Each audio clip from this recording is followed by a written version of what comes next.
Assalamualaikum warahmatullahi wabarakatuh. Perkenalkan, nama saya Rani Manasari.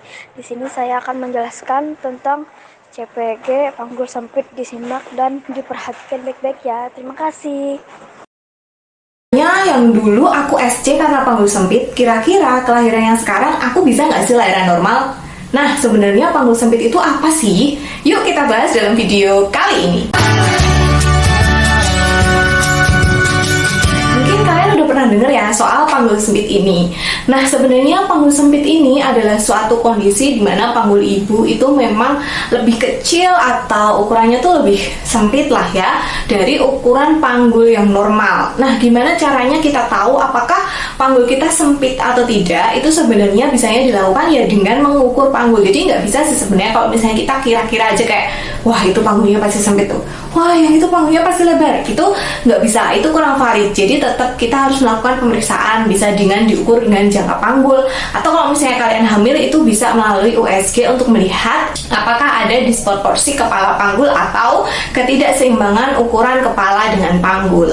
Nah, konon katanya nih, kalau misalnya tinggi ibu itu kurang dari 145 cm, panggulnya pasti sempit. Sebenarnya ini juga belum tentu juga ya gitu, karena memang panggul ini adalah bawaan lahir juga, kadang ukurannya gitu. Nah, apa saja sih yang menyebabkan panggul itu bisa menjadi sempit? Yang pertama itu memang bawaan lahir, jadi memang dari sononya itu ukuran panggulnya ya segitu aja gitu. Nah, memang ibu-ibu yang tingginya itu 145 cm atau kurang itu memiliki resiko panggulnya sempit dibandingkan ibu-ibu yang tingginya lebih tinggi daripada 145. Let's see, ibu-ibu yang tingginya 160 cm pasti resiko panggul sempitnya lebih rendah. Selain itu bisa juga karena kelainan panggul akibat cacat bawaan ketika lahir, atau misalnya memang bawaan genetikanya memang panggulnya sempit. Terus bisa juga nih kalau misalnya ketika bayi bedongnya terlalu lebay, terlalu kenceng banget, nah itu malah jadi dislokasi panggul, bisa juga menyebabkan cedera panggul yang akhirnya berujung pada panggul sempit.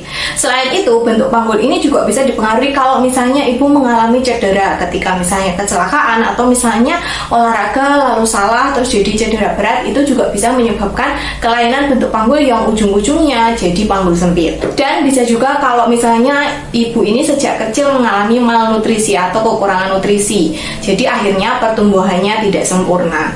Nah, kenapa sih kok panggul sempit ini menjadi sangat penting dalam persalinan? Jadi gini, panggul itu ibarat pintu gitu ya. Jadi ketika bayi mau lahir ke dunia, dia tuh melalui banyak pintu dan banyak jalan. Panggul adalah pintu pertama.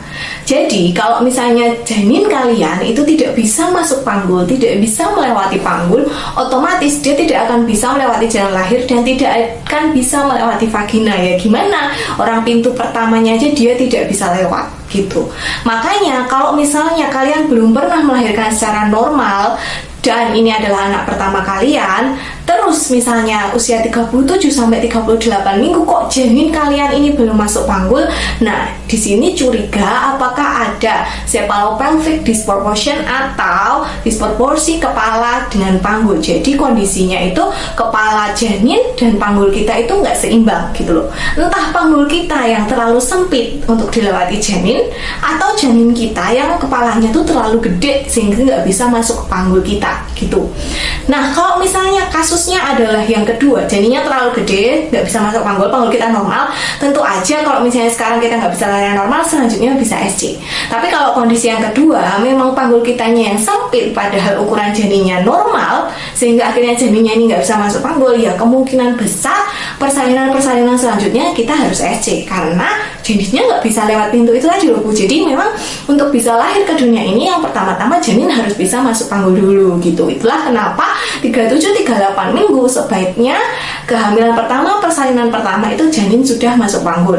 Kalau kehamilan kedua gimana? Kalau persalinan kedua gimana? Nah, memang kadang-kadang di persalinan kedua janin itu masuk panggulnya itu ketika proses persalinan.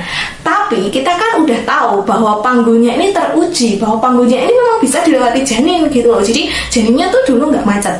Semoga kalian mulai paham ya, kenapa sih kalau panggul sempit itu nggak bisa dipaksakan melahirkan normal? Ya gimana Bu, janinnya tuh nggak bisa melewati pintu pertama itu tadi. Lalu emangnya kenapa kalau misalnya dipaksakan normal? Ya kalian bayangin aja, kalian pakai baju kesempitan aja susah banget kan mau masukin ke kepala kita gitu. Kalau misalnya jalannya juga sempit banget, kita mau lewat juga susah kan. Nah sama dengan janin, kalau misalnya kita memaksakan, itu tulang-tulang kepala janin memang didesain masih lunak dan masih bisa sedikit ditekuk-tekuk sama tubuhnya supaya bisa masuk ke dalam panggul, bisa melewati jalan lahir. Tapi kalau terlalu dipaksa itu juga kurang baik gitu, dia bisa mengakibatkan perdarahan, bisa menyebabkan persalinannya macet, dan kalau persalinannya macet itu janin berisiko vital distress lebih besar gitu. Kalau janin udah vital distress dan jantungnya meningkat atau malah melemah, nah itu bisa berakibat sampai kematian janin gitu.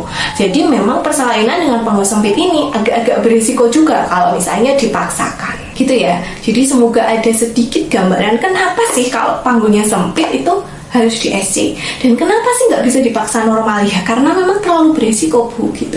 Kita juga disuruh masuk lewat pintu yang terlalu kecil sampai badan kita ngeringkuk-ngeringkuk gini kan juga nggak mau kan gitu ya.